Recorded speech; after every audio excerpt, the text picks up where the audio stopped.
Hi, welcome to this part of my review featuring Midnight, Legacy of Darkness.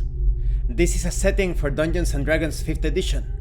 If you haven't seen the other parts of my review, featuring this world where evil rules supreme and being good is considered a sin, please check out the playlist in the description below. This time we are going to start taking a look at the history of Eredain. We begin with the Elder Fae.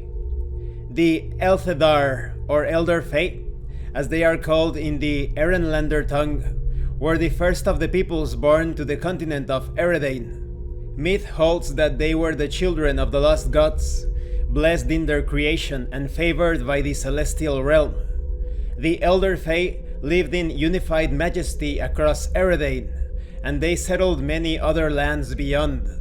Their civilization was the culmination of countless centuries of peace and high learning. They built spectacular cities that were wondrous feats of engineering and architecture.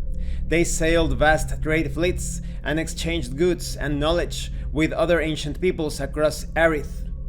Sadly, even the blessings of the gods do not last forever. Not when the gods are betrayed by one of their own. A shadow crept out of the darkest reaches of heaven to challenge the lords of light. A great celestial war raged as the gods did battle with Isrador and his kin. The terrible contest cracked open the sky and shook Aerith itself. In the end, the gods of the Elthedar vanquished the shadow and banished him to the mortal world, but at a horrible cost. Isrador's fall tore Aerith from the grasp of heaven, separating it forever from the celestial realm and its gods. As is the nature of life, the Elthedar who survived the Sundering grew accustomed to their new world, and in time, the fear and disasters of those years faded from memory.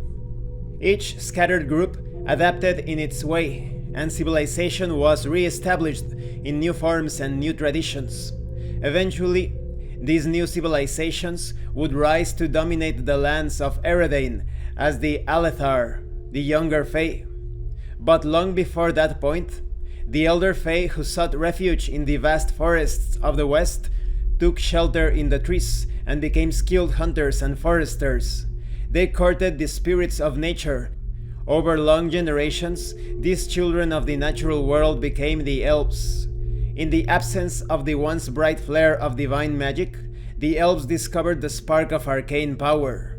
They nurtured it into flame and released the new and powerful magic on the world. The descendants of the Elder Fae, living on the very margins of Erethor, learned to herd the beasts of the open plains and till the rich soil they found there. They cherished the open skies and reveled in the bright stars they could see at night.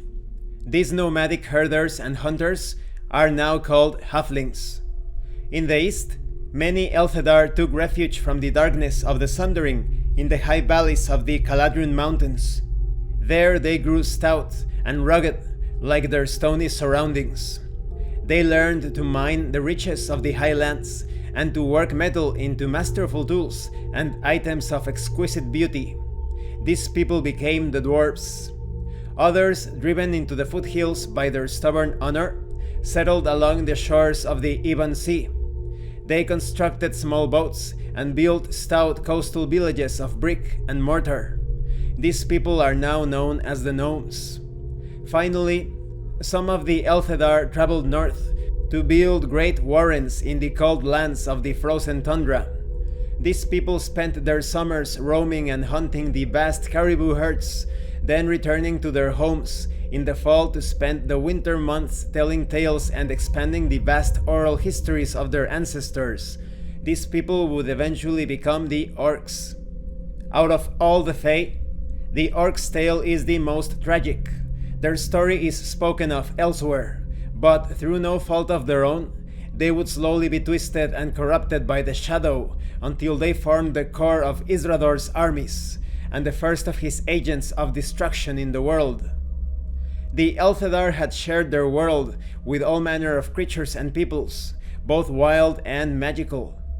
When the Sundering tore divine magic from Aerith, entire species perished while many others changed. Many natural animals survived the disasters of the Sundering and adapted to life in the New World. The Sundering transformed some species into more powerful creatures, now known as the dire animals, and the once benign spirits of many magical beasts turned malevolent. Sprites, fairies, dryads, and other lesser-known fae became secretive and even now parley only with the elves. The Highland imps, who were once friendly inhabitants of the northern hills, were twisted into shadows of their former selves.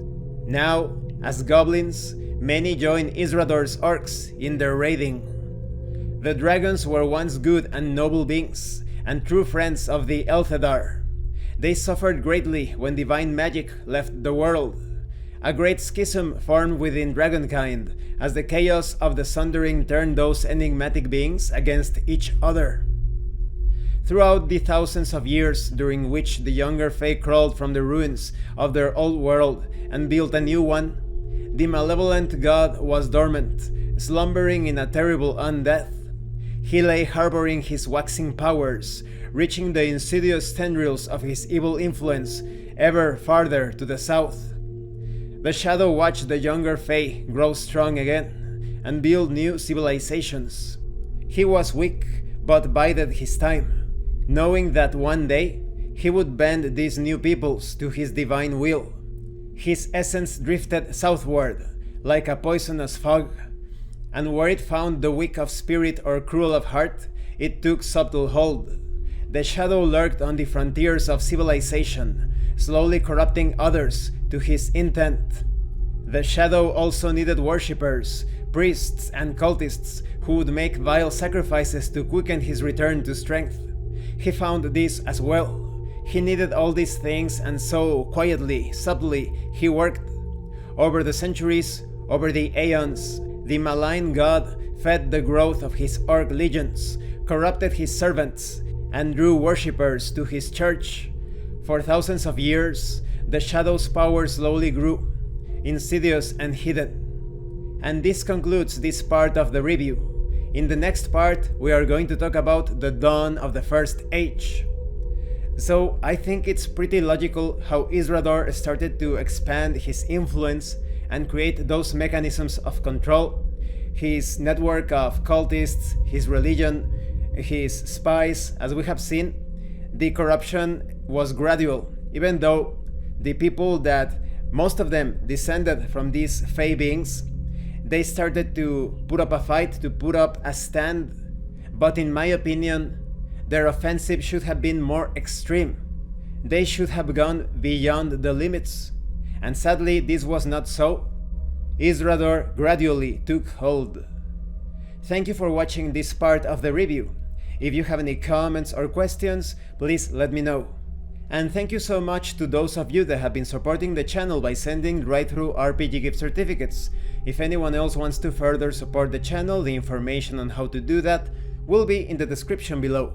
Once again, thank you, and see you later.